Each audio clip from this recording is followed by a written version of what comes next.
Those floating barrels for a bridge somewhere in Sami, whatever.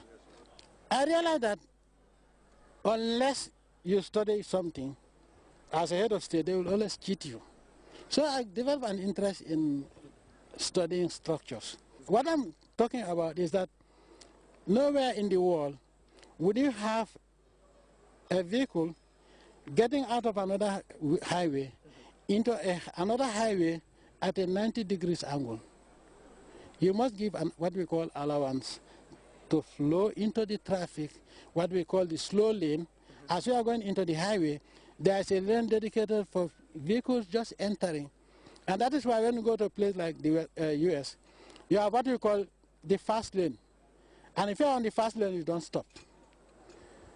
Do you understand? So any major intersection, it has to be wide, but also what I think they call them islands, whatever. I've never heard of that anyway. Those islands that you put in must not be 90 degrees angle to the highway that we are joining. For example, okay, this is the way it is. Okay? Now, I have to come, this is the way. Now, this vehicle is going this way, and only 2 lanes. And I have to come from here, and it is just here, and then pass. That is why we have fatal accidents. And when you look at the one at around Joshua, it's confusing because I've demonstrated that 2 vehicles cannot pass without an accident. So that is why I was explaining to them. But this is also not the first time I stood there to explain. If you go to your archives, you see that this is the 7th time I have been standing there to explain. Each time I come back, it's the same thing. His visit is testimony to the importance the network connecting Bakau and other settlements on the coast to the main highway leading to Banjul is to his government. The president was more technical than expected and suggested the removal of some islands that he said impact negatively on spaces needed to ease travel on the road. We are preparing this road because every year we have to do something. I want to find a final solution to this, and we want to make it a dual carriageway. Okay? If we make it a dual carriageway up to the airport, and then up to Katong, I think it will ease traffic. Exactly. Yes, rather than just fixing here, and then another year you have to fix, it's a waste of funds. We rather die once than be dying every year. So we're going to fix this road in preparation for the 50th independence anniversary and other surprises to come. That is why I have to be here. He also revealed plans for the construction of some key facilities to boost the work of the traffic patrol unit of the police force.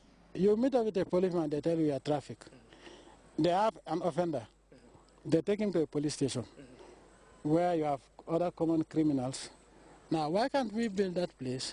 We have what we call highway patrol. Their job, they will be based there. Their job is the highway, and we'll build residences there too. So they'll have a full-fledged station. So any traffic violation anywhere within the highway, from here to, let's say, Abuko, they will be brought here for processing and prosecution. From Abuko going to Brikama, there's something we're going to put there also around Nyambai. And you'll have another highway patrol in Nyambai. They'll be responsible, the urban area up to somewhere, and then around Gunjur, we'll have another one that will be responsible up to Katong. This is the way we want to do it. The road will certainly close down after this temporal opening to allow the adjustments to be effected, which may also involve the extension of its lanes and to allow the replication of the bridge in Fonyi block to create room for the free flow of the water.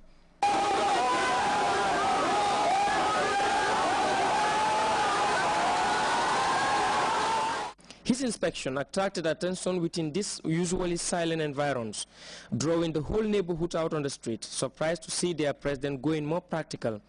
They distracted him a bit, but he had also enjoyed the special moment with them, bringing him closely to fans and enthusiasts from across Kanifing and Joswang. He resumed driving along the Batin-Hardin Highway to inspect the water flow from across the West Coast region through this canal, which empties itself to the ozone. The bridge here, according to his instructions, will have to be raised and the canal widened to ease the pressure with which the water passes through its base. Without that, any other maintenance done to this canal, he said, will be a total loss. Professor Jammeh's surprise tour ended in Kutu, where he raised concern over the lack of respect for municipal laws declaring the community football field in this neighborhood a no-dumping ground. They put there no dumping, and they dumped it. Nobody's taking care of here. But we have a problem in this country. Gambians hate what is called community or government property. And it's for the welfare of the people that are living here. Now, I was told that they spent 80,000 to clear it. And they only for somebody to look at it and say there's no dumping, and then they are dumping it. And you know this is a playground. Maybe they think that they are too big, they are too rich, their children will not play here. But take consideration for the others too.